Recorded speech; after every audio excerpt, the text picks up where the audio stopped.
एक उपाय बताऊं, जिस वस्तु को आप चाहते हैं, जिस वस्तु को भी आप चाहते हैं अधिक संख्या में, वो वस्तु 108 की संख्या में,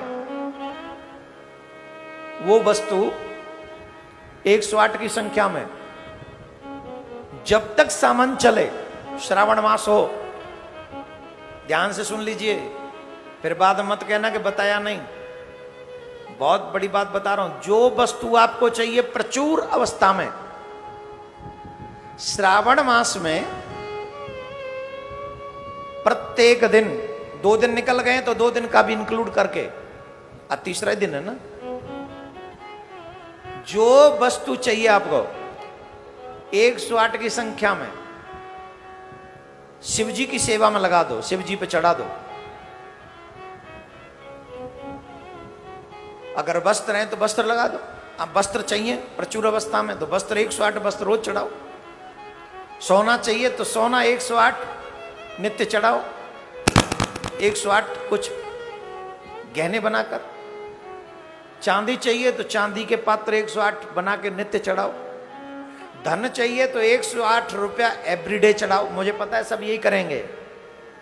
तो सोना और चांदी और डायमंड तो महंगा सिस्टम है। जो चाहते हैं कि हम, और चाहते भी हम लोग, लक्ष्मी चाहते हैं कि प्रचुर अवस्था में मिले, तो जो 108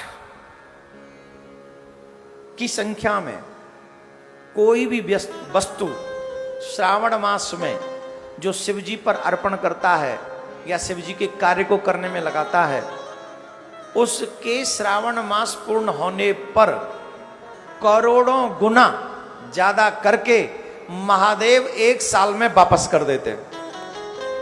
करोड़ों गुना, एक दिन में नहीं, 1 साल के भीतर भीतर। ब्याज के लिए कुछ दिन तो जमा करना पड़ेगा ना।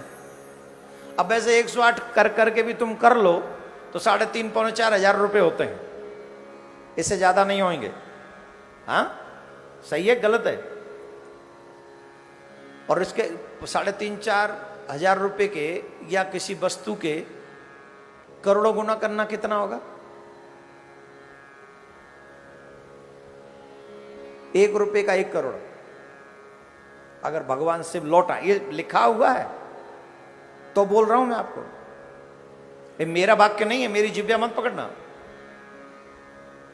लेकिन श्रद्धा से करोगे, सब कुछ रिटर्न करोड़ों गुना संख्या में 1 साल के भीतर तुमको मिलेगा। श्रद्धा से करो। तो मैं तो इतना ही कहूंगा, हर दिन 108 रुपए निकालो और यही सोचो कि हमें 108 रुपए की इस पार्थिव शिवलिंग बनवानी।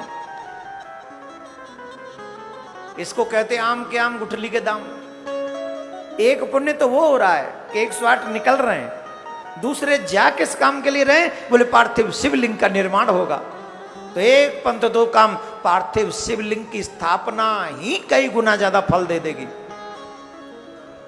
तो इस श्रावण मास में कितना फलदायी है, कितना पुण्यदायी है, मुझे पता है, मैंने पढ़ा है।